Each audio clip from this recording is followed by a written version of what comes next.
You are now listening to Mark's Unexplained World by Mark the Medium from Hinckley Community Radio, a non-profit podcast radio station. Tonight's episode is about the Kofu UFO. So over to you, Mark.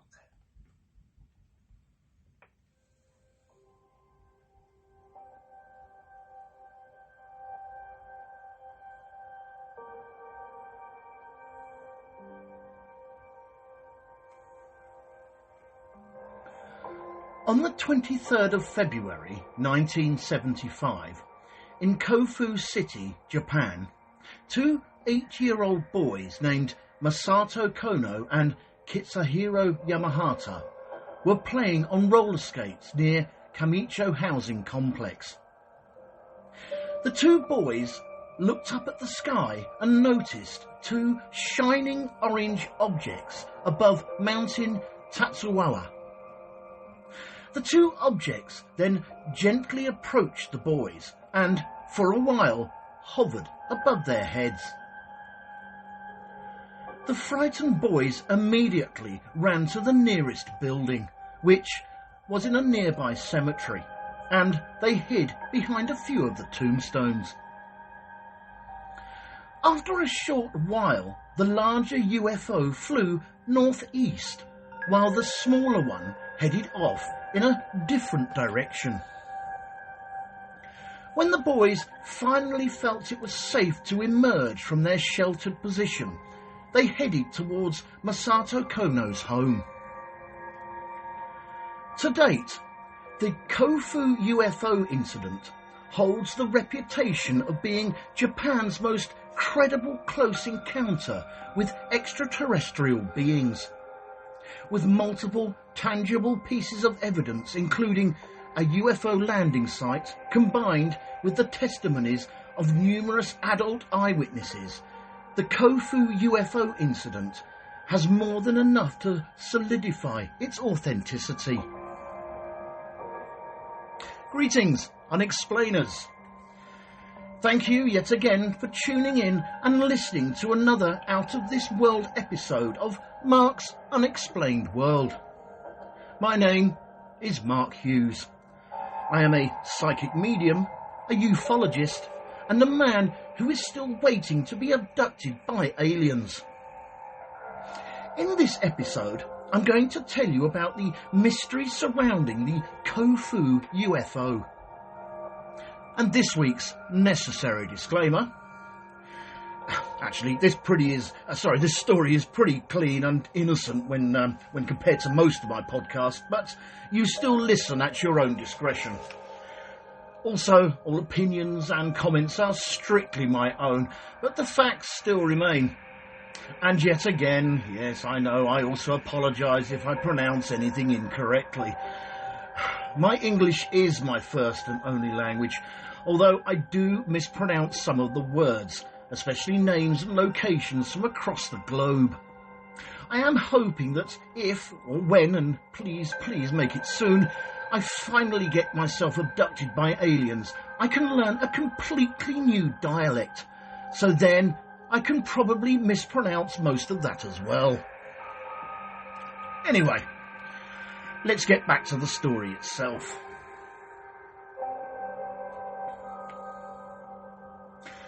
According to Wikipedia, Kofu is the capital city of Yamanashi Prefecture, which is in central Honshu, Japan.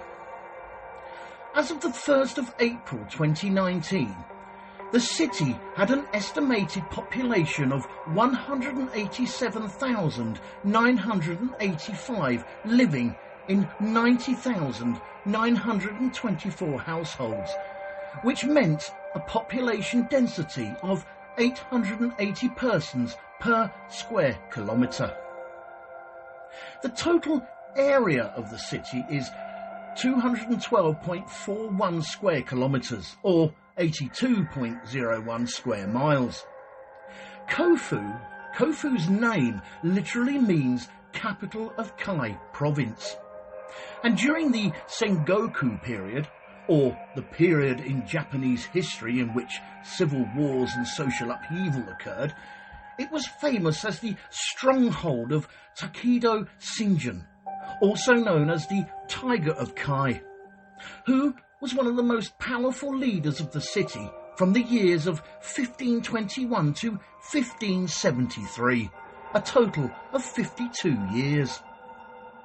Kofu is located in north-central Yamanashi Prefecture and extends from the northern border of the prefecture with Nagano Prefecture to the south, until it almost reaches the prefecture's northern border, with it being narrow along its east and west axis. The city bisects the Kofu Basin and is 250 to 300 metres above sea level. Kofu is surrounded by mountains on all sides, with 3/4 of Kofu's territory being part of the Mount Kimpu in the north. Much of the northern portion of the city is within the Chichibu Tamakai National Park, with Mount Fuji being visible in the distance from Kofu to the south.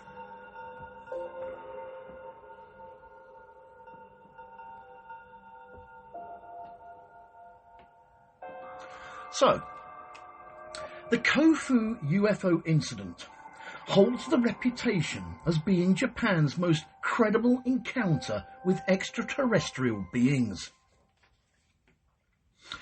With multiple tangible pieces of evidence being available, including a UFO landing site, combined with the testimonies of numerous adult eyewitnesses to solidifying its authenticity.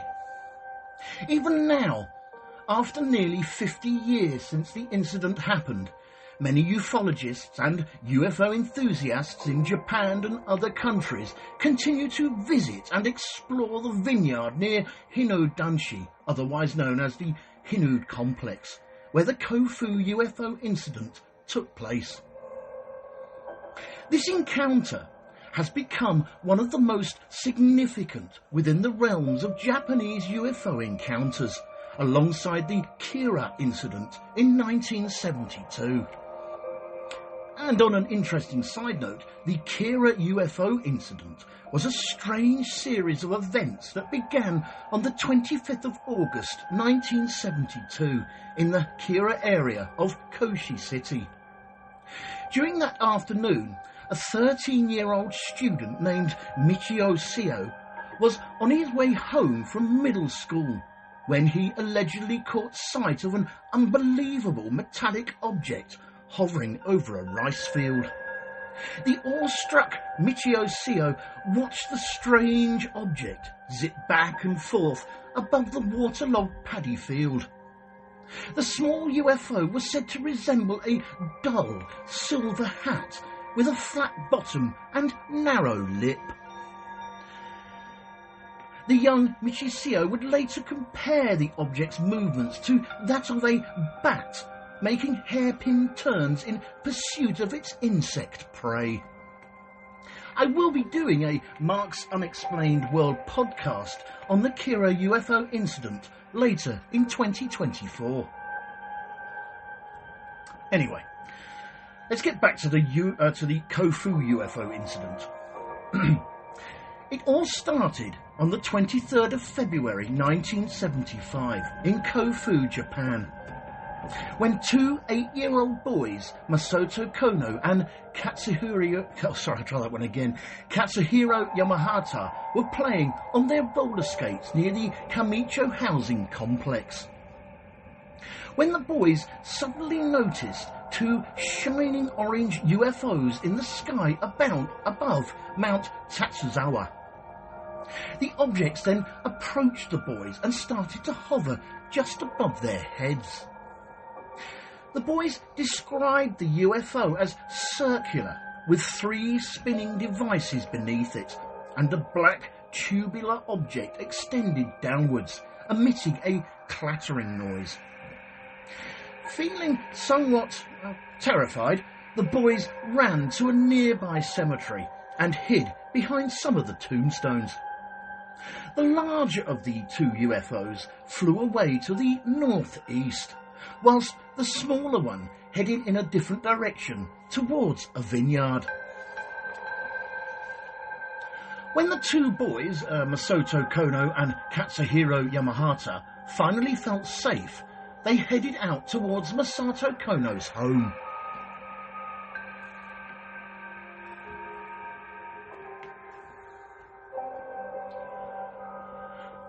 As Masato Kono and Katsuhiro Yamahata reached the road near the Hinode complex, they spotted a bright red flame in the distance. Intrigued and feeling slightly braver, they started to hurry towards it. They then decided to follow the dirt road that led up to the fallow vineyards.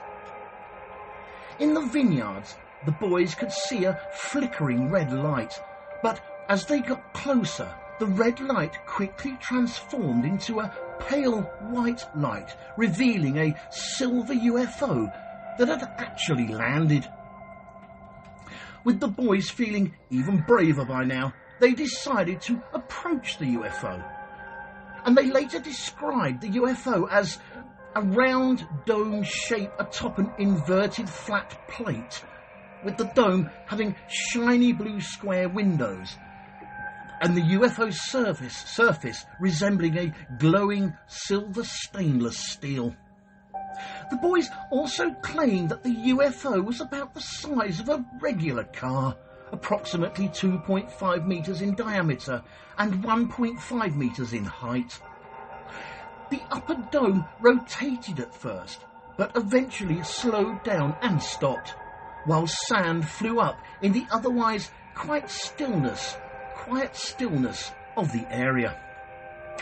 I must point out here that the description I have just given is not a direct quote from the two boys, rather than it is a description which has been collected from various sources.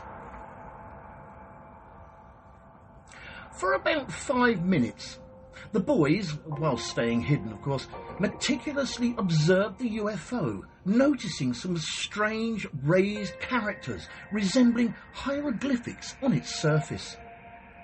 On one side of the UFO, it had 5 strange characters, which the boys interpreted to mean flying saucer.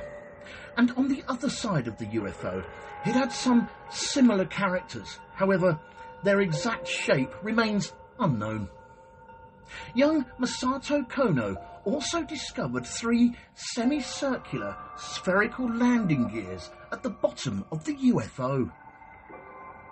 Whilst taking notes of these strange characters, the boys noticed a door above the hieroglyphics which opened downwards, revealing a staircase that led to the inside of the UFO.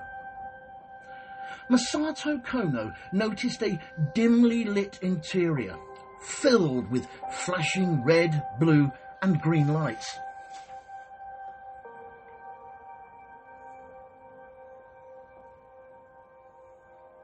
After this first short break, in part 2 we will look at the continuing observations on the day of the Kofu UFO incident from the two boys Masato Kono and Katsuhiro Yamahata.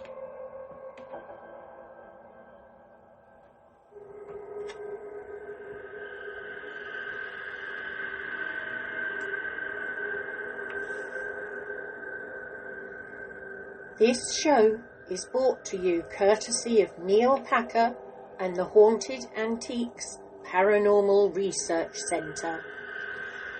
Find them online at www.hauntedresearchcentre.com or at 9 to 11 Regent Street, Hinckley, LE10 1AW. Open on Saturdays from 10 a.m. to 4 p.m. for guided tours of the haunted rooms at just £3 per person. Booking is essential at all times, and over 16s only please, unless accompanied by an adult.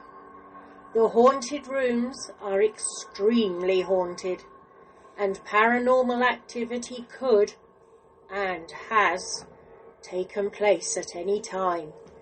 Some areas and particular objects or items can be quite scary and unnerving. Membership is available for £25 to qualify for selective offers. And why not download the app, available on both iOS and Android, for only $3.99, to keep up to date with what is coming up at the centre.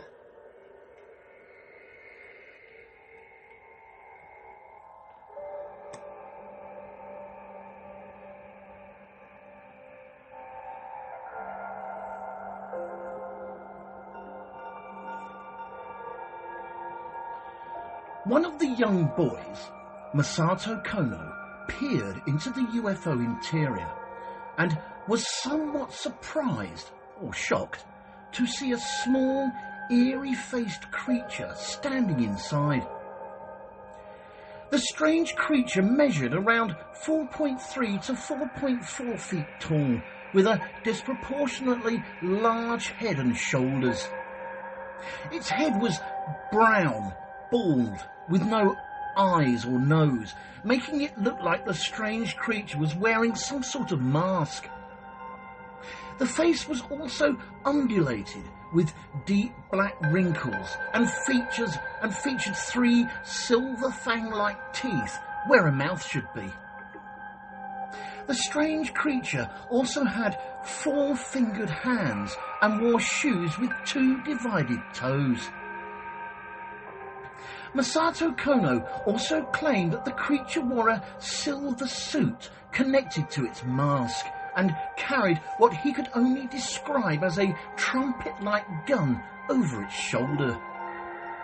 And just to add to the strangeness, the creature also had long rabbit-like ears and bow legs. As the strange creature approached, young Masato Kono felt an overwhelming sense of dread.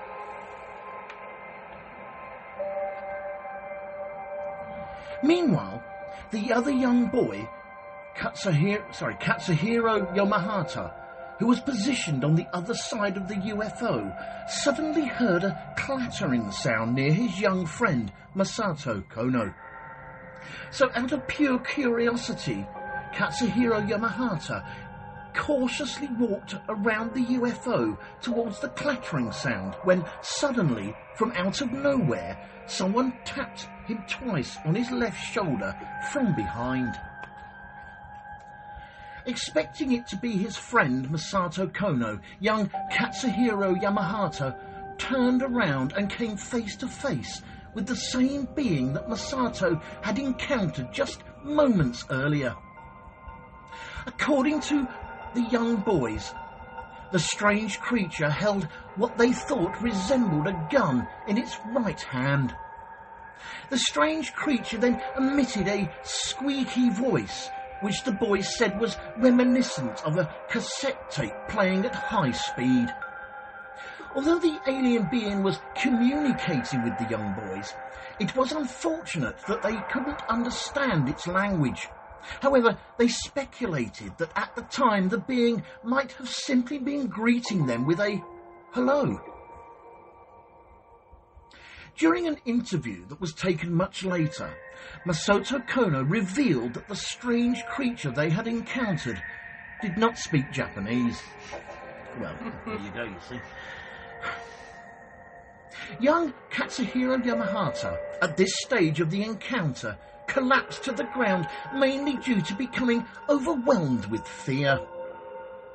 Realizing the danger, Katsuhiro Yamahata feigned his death, while still keeping his eyes slightly open to observe what was going on. The strange creature appeared to be moving around, observing its surroundings. His young friend, Masato Kono, arrived at the scene, and while the alien's attention was elsewhere, he helped Katsuhiro Yamahata to get up from the ground and urged him to run. Katsuhiro Yamahata, who was still paralysed with fear, managed to climb onto his friend's back, and then they ran out of the fallow vineyards. As they ran, at one point they turned back to see inside the open door of the UFO. What they observed inside the UFO was another strange creature that was sat in a chair, operating a machine and monitoring TV-like screens. According to the young boys, this creature resembled the previous one, but was slightly shorter with longer arms. Behind this other creature, the boys noticed some complex instruments covering the wall behind it. The boys watched the creature inside the UFO for about 3 minutes, resisting the urge to keep running. Then, suddenly, the strange creature in the chair spotted them watching it, causing the boys to panic, and so they did what any normal person would do in this situation. They fled. Without looking back, the two young boys, Masato Kono and Katsuhiro Yamahata, raced back to Masato's home. Meanwhile, at the Kono household, Masato and Katsuhiro's parents were all having dinner together at Masato's house. The families were starting to grow concerned as the boys were late on returning home. However, their concern was short-lived when suddenly both of the boys burst into the house shouting about the UFO they had just seen. The young boys were brimming with excitement, which made it harder for them to explain their experience, as they were barely able to speak clearly. At first, suspecting it was an excuse for them for being late, Masato's mother told them off. However, the boys insisted and urged their mothers to go outside and look for themselves. The mothers, being somewhat surprised by their insistency, reluctantly followed the boys to where the incident had happened. When the boys and their mothers reached a road near the fallow vineyards, all four of them saw an orange object spinning in the distance. The mother's initial thought was that it could be lights from one of the nearby houses, but the object appeared to be floating above the houses with an orange pulsating light. Gradually, the mothers realised that the two boys were right about their UFO sighting.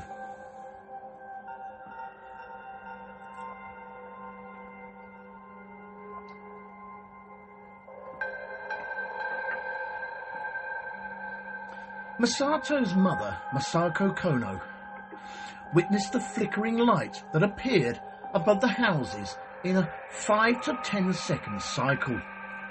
Both Masako and Hane, who was Katsuhiro's mother, were surprised by the sight before them. Despite both of their mothers' curiosity to move closer to the object, the children actually prevented them, which, to be honest, is quite a strange event on its own. But I presume the boys were only trying to protect their mothers. One of the mothers, Masako Kono, in a later interview expressed her fear and hesitation, describing the pulsing light as resembling, and I quote, "Beautiful fireworks."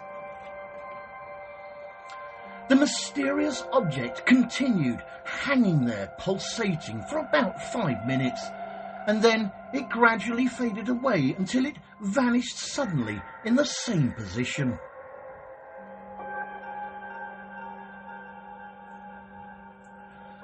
After this second short break, in part 3, we will look at further details of the encounter and other possible witnesses.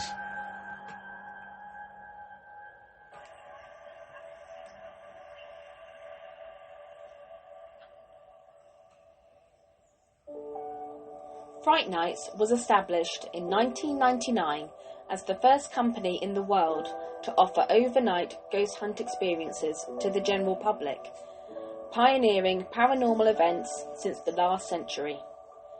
Fright Nights operate at hundreds of the UK's most haunted and exclusive venues. All events have their own team of experienced paranormal investigators, mediums and psychics.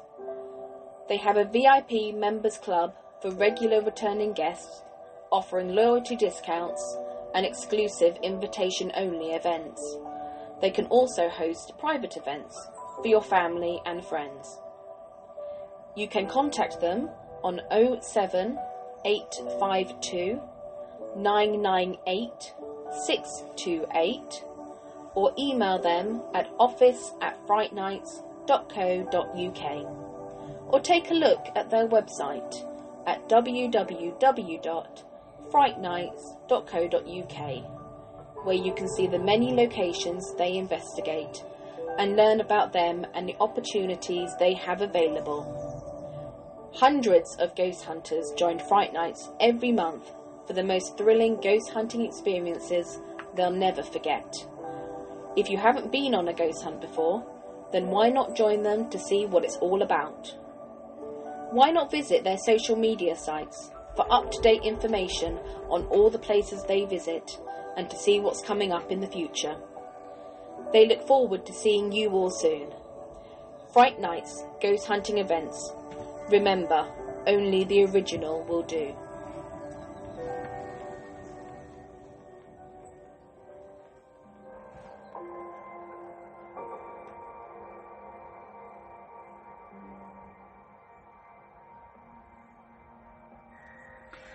The very next day after the UFO incident, the young boys, Masato Kono and Katsuhiro Yamahata, shared their encounter with their classmates at the Yamashiro Elementary School. Not only that, but they also drew portraits of the creatures and drawings of the UFO itself. The news of the boys' UFO encounter spread very rapidly throughout the school, as you would expect, causing quite a stir among all their fellow students. One of the teachers who heard the story of the boys' UFO encounter was a Ms. Mayoshi Ueda, who took the boys to one side and listened to their detailed account firsthand, and then she decided she would discuss it with the other teachers. What was more curious about Ms. Mayoshi Ueda is that during their lunch break, she had accompanied the two boys to the fallow vineyards where the UFO incident took place. At the fallow vineyards, the boys pointed out a depression in the ground, which they believed were the result of the UFO's landing gear. The two boys also noticed in the vicinity damaged concrete pillars and various loose wires, which they claimed were caused by the UFO. Initially, the teacher at Yamashiro Elementary School thought it might be some sort of prank. I mean, let's face it, boys will be boys. But both boys spoke sincerely, convincing the teachers that something unusual did indeed happen to them. So, with the permission of the school principal, a Mr. Nobuyoshi Kaneko, I think I spelled that wrong, I apologise if I got it wrong, the teachers then informed a reporter from the Yamanashi Mainichi Shimbun about the incident. I think you'll need an interesting side note now. The The Mainichi Shimbun is one of the major newspapers in Japan, published by the Mainichi Newspaper Corporation. In addition to the Mainichi Shimbun, which is printed twice a day in several locations, Mainichi also operates an English language news website called the Mainichi, and publishes a bilingual news magazine called the Mainichi Weekly. It also publishes paperbacks, books and other magazines, including a popular weekly news magazine called the Sunday Mainichi. It is one of the 4 national newspapers that are published in Japan. The other 3 are the Asahi Shimbun, the Yomiuri Shimbun and the Nihon Kazai Shimbun. With the Mainichi Shimbun newspaper's assistance, a thorough field survey of the area was conducted, revealing broken concrete pillars, severe damage and spread wire netting, all suggesting a heavy object had indeed been present at the site.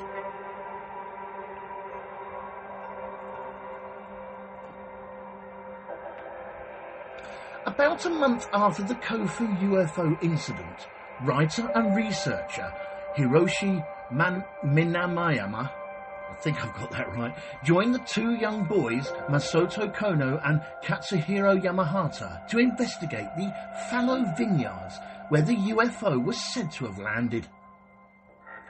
The vineyard itself was filled with concrete pillars supporting the vines, with wires stretched across them in a mesh or net-like pattern. According to Hiroshi, his research, I'm not going to say his last name because I might insult the guy, but his research, the pillars had an average height of around 170 centimetres or 5.6 feet, with a spacing of approximately 2.2 metres or 7.2 feet between them. By drawing on the ground, the two boys were able to provide an approximate size of the UFO that they had witnessed. The boys' drawings suggest a diameter of 4.8 to just over 5 metres, or 15.7 to 16.4 feet, as the approximate size of the UFO. It would appear that the two young boys were not the only ones to observe this significant high level of strangeness from the evening of the 23rd of February 1975 in Kofu City. Other observations that night include an insurance saleswoman called Midori Sato, who at around 5:30 p.m. that very same evening encountered unusual beings while driving home. And this was soon after she had met a group of men, women and children that had quite simply asked her, and I quote, "Did you see a UFO?" And 34-year-old Kimo Atsuhiba, who was a janitor at the Environmental Centre, which was located approximately 760 yards from the fallow vineyards, the spot where the UFO incident took place, reported that at around 6:30 p.m. he saw a yellow luminous object moving slowly across the sky with a light tail trailing behind it. And Ikiro Manigishi, who was a second grader that attended the same elementary school as Masato Kono and Katsuhiro Yamahata, also saw a blue and white luminous UAP, or unidentified light phenomena, moving back and forth in the night sky about 1 kilometre north of the landing site at Fallow Vineyards. Also, a chief priest of the Jokaiji Temple, Genshin Sayato, observed the blue and white UAP flying in a zigzag pattern to the south of the temple at around 7 p.m.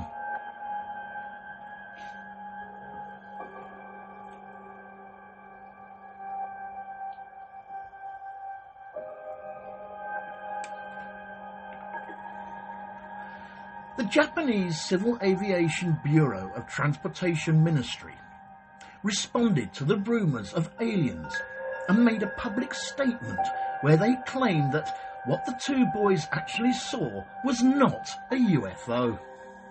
Instead, the ministry said that the boys had actually seen the lights of an YS-11 propeller plane.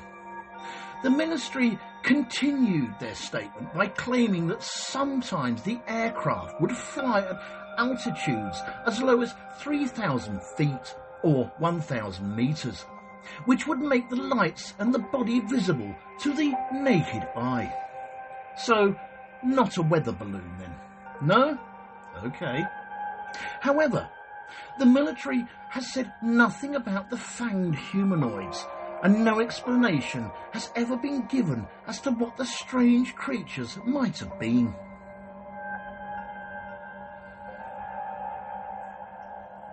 The two boys, Masato Kono and Katsuhiro Yamahata, returned to the landing site again in 1982 when they were 14 years old. And in 2001, the boys participated in a show where they were both hypnotised and questioned about the UFO incident. And still, after all these years, while still under hypnosis, they repeated the same story they had first told when they were just 8 years old.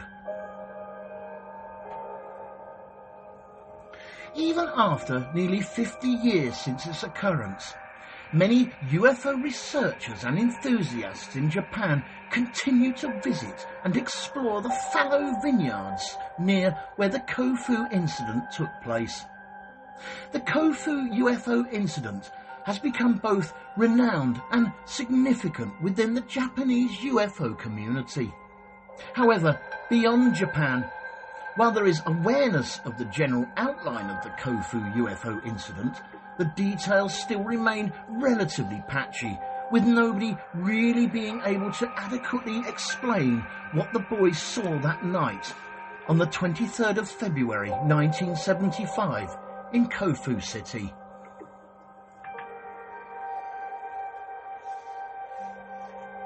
Thank you all for taking the time out to listen to this episode of Mark's Unexplained World. In our next episode, show 79, we are going to be looking at the real Pied Piper of Hamelin. The Pied Piper of Hamelin is not just a well-known fairy tale. According to inscribed documents from around the town of Hamelin, on the 26th of June in 1602, the day of St. John and St. Paul, 130 children that were born in Hamelin were led out of the town by a piper wearing multicoloured clothes. After passing Calvary, near to Koppenberg, they disappeared forever, never to be seen again. This show was written and researched by myself, Mark Hughes, and proofread and edited by Linda Hughes. The actors in this episode were Mark Hughes, Linda Hughes and Denise Poolar, with special thanks to Neil Packer and the staff at the Haunted Antiques Paranormal Research Centre in Hinckley. Sorry, Neil. And, of course, a big thanks to everyone for listening. Mark's Unexplained World, because there's more to the paranormal than meets a third eye. And remember, guys, keep it real, because being real is better than being perfect. This show and all its contents are covered by basic copyright of Mark the Medium.